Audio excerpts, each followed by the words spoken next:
Hello, my amazing English learners. Welcome to the English Flow podcast.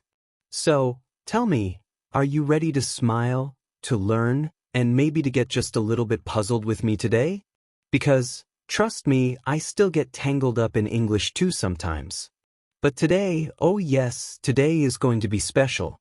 We're going to explore how to think in English and how to make your words roll off your tongue faster and smoother. Because let's be honest, sometimes your brain runs like a race car, but your mouth moves like it's stuck in traffic, right? You know that awkward feeling. You want to say something quickly, but your lips just freeze. And in your head, you're screaming, "Come on, mouth, move." I'm Leo, your host for today. And I promise you one thing. I won't sound like a boring classroom teacher. Nope. I'll sound like your slightly crazy, over-caffeinated friend who says, every few seconds, like he's pretending to be a wise philosopher.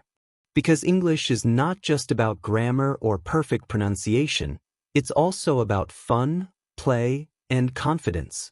So, get comfortable, relax, maybe grab your favorite coffee or tea, because today we're going to laugh and learn together. Now, let me ask you something. Have you ever been in the middle of a conversation and your brain goes, "Yes, I know this word, I know this answer," but your mouth acts like it just woke up from a nap? Oh, it happens to all of us. It used to happen to me a lot. One time, a girl asked me, "What do you do?"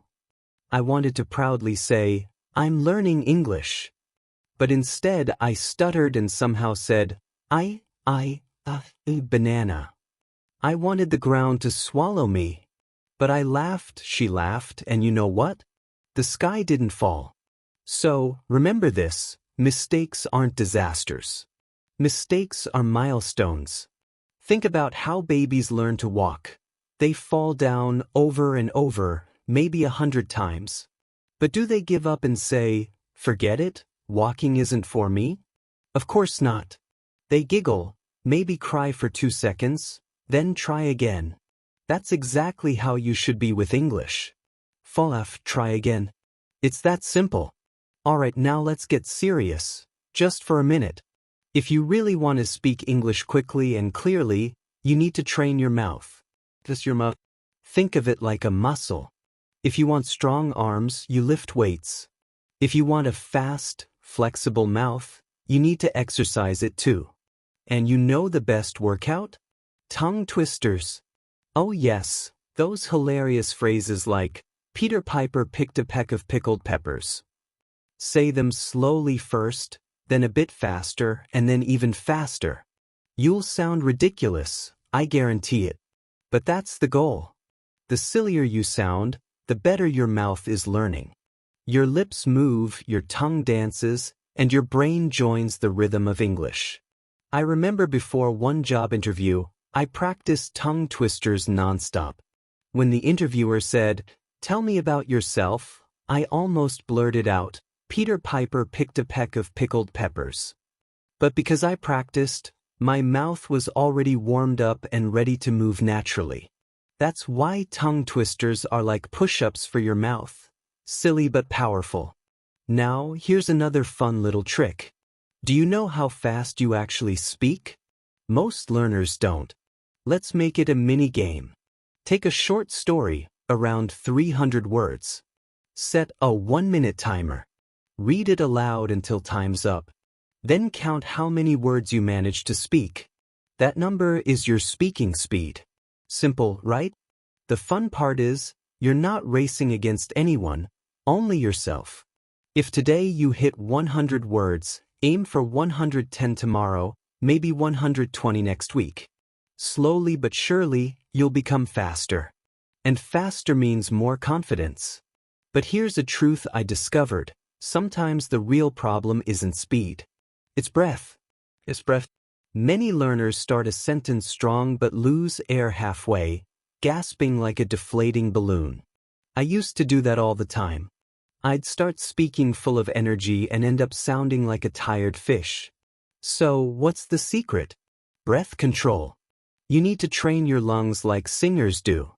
Take a deep breath and make a long Sound, like a snake. See how long you can hold it?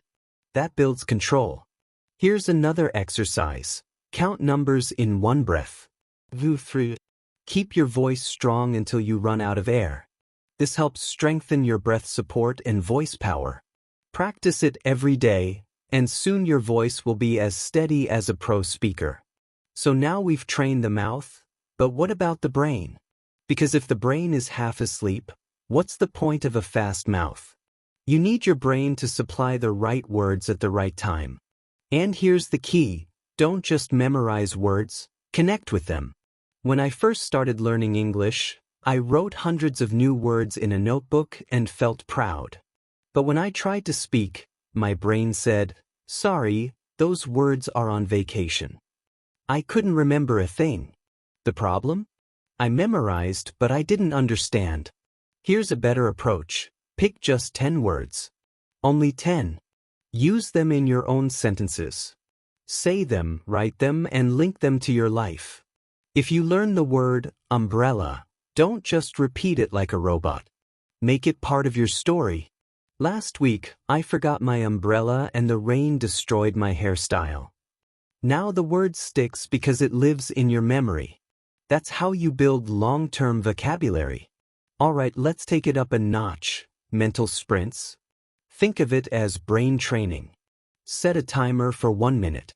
Pick any topic, like my favorite food. Then speak without stopping. Don't overthink, don't worry about grammar, just keep going. At first, it'll sound like total chaos. You might say, my favorite food is pizza. Pizza is round. Round is like the moon. The moon is far. I like sleeping. Sleeping is nice. It sounds silly, but that's the point. You're teaching your brain to move faster. I do this game all the time. Sometimes I look at random things around me, a chair, for example, and say, this chair is brown.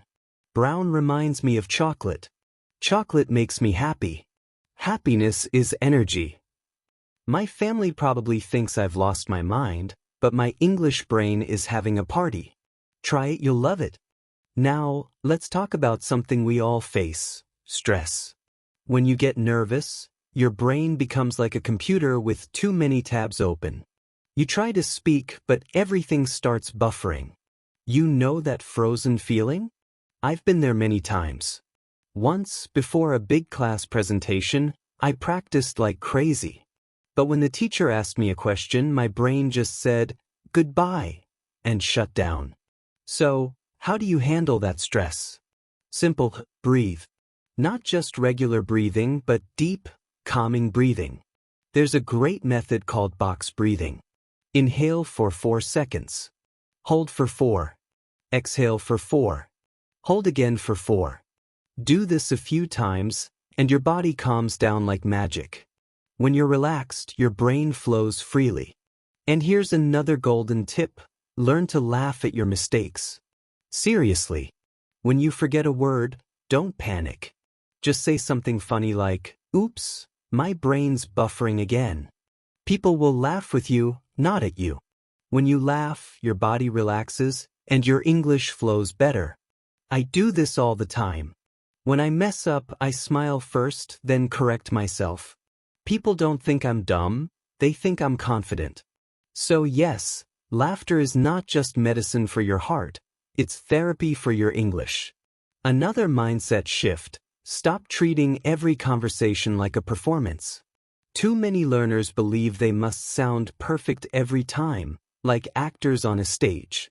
But conversations aren't performances, they're practice sessions. People aren't judging you, they just want to connect. When you see it that way, the pressure disappears.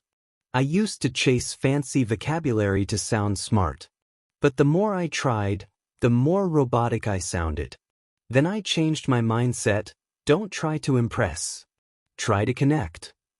And suddenly, my English became more natural, more alive, and people understood me better.